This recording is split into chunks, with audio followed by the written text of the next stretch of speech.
We're still coming to grips with it. Facebook turned over the profiles of 87 million users to a Republican-funded analytics firm, Cambridge Analytica, which then used the information in support of the Trump campaign.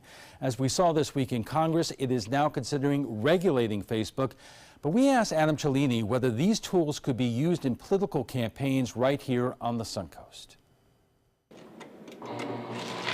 There was a time when this sound fostered peace of mind. And I think the olden days of advertising was really based on print advertising and direct mail.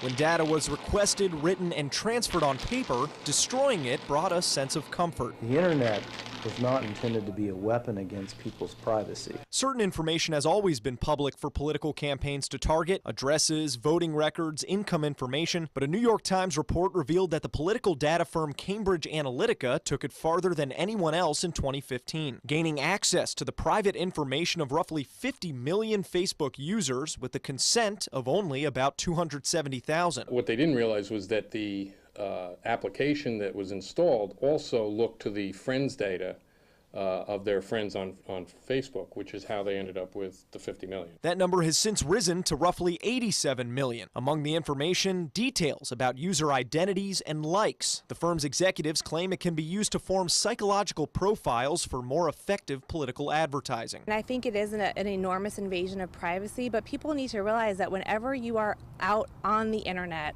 on social media in particular, your information is out there to the world. Candace McKellia is president of 360 Public Relations. She says social media mapping is common for businesses and campaigns. Take, for instance, Facebook Pixel, a tool that tracks people while they're browsing websites so the ads back on their timelines can be more personal. We've all seen it. Follows you wherever you go on Facebook. It's constantly bombarding you with advertising. And that's the same thing for political campaigns, for really any big business that invests in advertising with social media. Or how about those fun personality surveys, like the one Cambridge Analytica used to gather all that data? At the time Facebook allowed such data gathering, Cambridge Analytica only crossed the line when they allegedly sold the data to Donald Trump's 2016 presidential campaign. That wasn't a hack. That's information that Facebook puts out there and shares with other corporations. The American Civil Liberties Union warned Facebook about this so-called app gap in 2009. Well, this is where we think Facebook fails in informing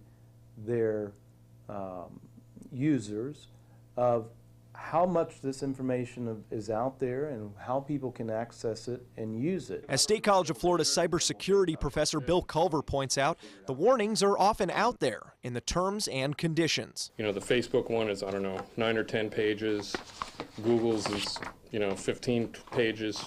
Microsoft's is 49 pages. Unfortunately, what happens is a lot of times when users install applications, they just click yes, agree, yes, yes, and they don't really read any of the details. As Facebook and CEO Mark Zuckerberg are now asked to explain themselves to lawmakers, the ACLU is calling on tech companies to agree to a for-promise security pledge to customers. We are trying to educate citizens about how important their privacy is. Because once your information's out on the internet, it's a lot easier to piece together. Now, Facebook is making some changes as well to the settings portion of people's profiles. Soon it will be easier to both see and change the data that's available to third-party developers. And also, Facebook is working on notifying those people who may have been part of that data breach.